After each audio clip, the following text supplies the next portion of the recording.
Hello hello, नमस्ते, कैसे हैं आप? अब आपसे निवेदन था, हमने वैसे ही ज्ञापन दिया था कि हम शांतिपूर्वक करेंगे। आपको होना चाहिए था, कभी कभी तो नौजवानों की बात आप भी सुन लिया करें।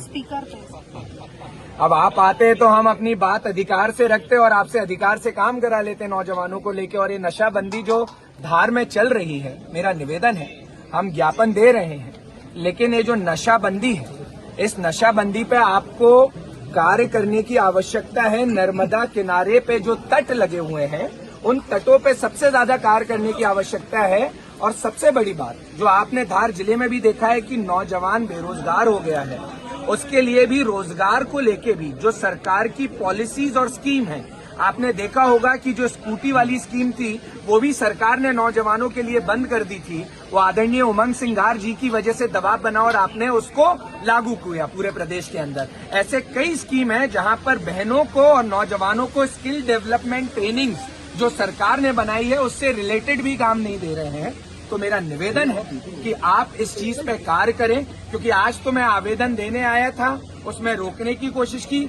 अगली बार पूरे जोरों शोरों से आऊंगा, घेराव करने पूरे प्रदेश को लाऊंगा, क्योंकि मेरा निवेदन है कि अगर इन मांगों पे आप सीरियस नहीं हुए और आपने अगर कार्रवाई नहीं की, तो मेरा एक विनम्र निवेदन है कि इन नौजवानों के लिए हम चिंतित हैं, उसमें आपको भी चिंतित होकर उनके लिए कोई ना कोई कार्य की ठोस कदम उठाने की आवश्यकता है।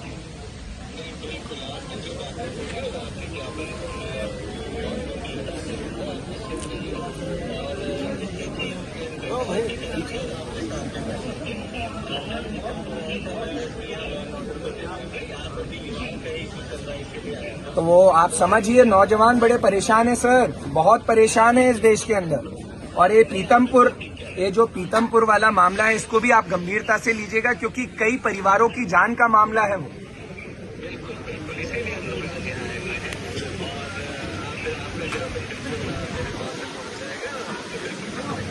जी धन्यवाद।